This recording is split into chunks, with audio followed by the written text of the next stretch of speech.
यह video 10 class के राजनीतिक विज्ञान से है और इस वीडियो में हम लोग जानने वाले हैं कि लोकतंत्र किसे कहते हैं। यहाँ पर देखिए यह प्रश्न भी है कि लोकतंत्र से आप क्या समझते हैं। इसी प्रश्न को हम दूसरे शब्द में इस तरह से भी कह सकते हैं कि लोकतंत्र किसे कहते हैं या फिर लोकतंत्र की क्या परिभाषा है। तो इस वीडियो में हम लोग लोकतंत्र के बारे में अच्छे से जानने वाले हैं और यह वीडियो न केवल 10 क्लास के लिए है बल्कि भारत के सभी नागरिक के लिए है, क्योंकि सभी लोगों को जानना यह बहुत ही जरूरी है कि लोकतंत्र आखिर है क्या। तो देखिए लोकतंत्र एक प्रकार का शासन है। लोकतंत्र क्या है? तो यह एक प्रकार का शासन है, एक सामाजिक व्यवस्था का सिद्धांत है, विशेष प्रकार की मनोवृत्ति है तथा आर्थिक आदर्श है। अब देखिए एक है अब्राहम लिंकन।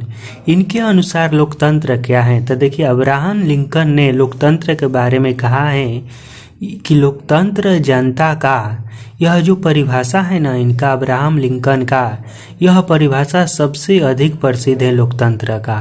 तो यह आप सभी लोग याद रखिएगा कि लोकतंत्र क्या है। लोकतंत्र जनता का, जनता के द्वारा तथा जनता के लिए शासन है।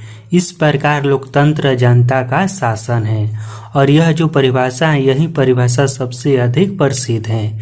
इसे देखिए आसान भाषा में और मैं आपको इस तरह से समझा सकता हूँ या फिर आसान शब्दों में इसे इस तरह से कहा जा सकता है कि लोकतंत्र एक ऐसा शासन का व्यवस्था है जिसमें जनता प्रत्यक्ष या फिर अप्रत्यक्ष रूप से भाग लेती हैं। कहने का मतलब कि देखिए हमारे देश में चुनाव होता है और जो हम पर शासन करते हैं यानी कि जो हमारे नेता होते हैं उनको हम चुनते हैं, हम लोग चुनते हैं वोट देकर।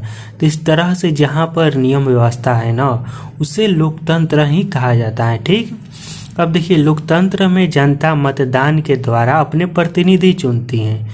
जैसे कि मैंने अभी बताया कि लोकतंत्र में हम लोग क्या करते हैं, मतदान करते हैं, वोट देते हैं और वोट के द्वारा हम अपने प्रतिनिधि चुनते हैं यानी कि अपने नेता को चुनते हैं, चाहे वह मुखिया हो या फिर मुख्यमंत्री हो या फिर हमारे जो भी है एमएलए हो। ये सब किसके द्वारा हम चुनते हैं? अपने वोट के द्वारा चुनते हैं। अगर उस प्रतिनिधि के लिए किए गए कार्यों से जनता संतुष्ट नहीं होती है तो अगले चुनाव में वह उस प्रतिनिधि को हटा भी सकती हैं।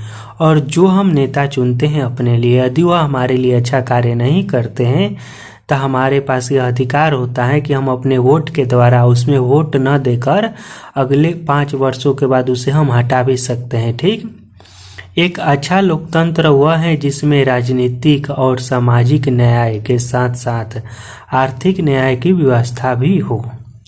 अब देखिए यदि आपसे एग्जाम में यह प्रश्न आएगा कि लोकतंत्र से आप क्या समझते हैं या फिर लोकतंत्र किसे कहते हैं, तो आप लोग क्या कीजिएगा, सबसे पहले यह वाला परिभाषा लिख दीजिएगा। यह वाला परिभाषा मात्र एक लाइन का है कि लोकतंत्र जनता का, जनता के द्वारा तथा जनता के लिए शासन है और इस प्रकार लोकतंत्र जनता का शासन है।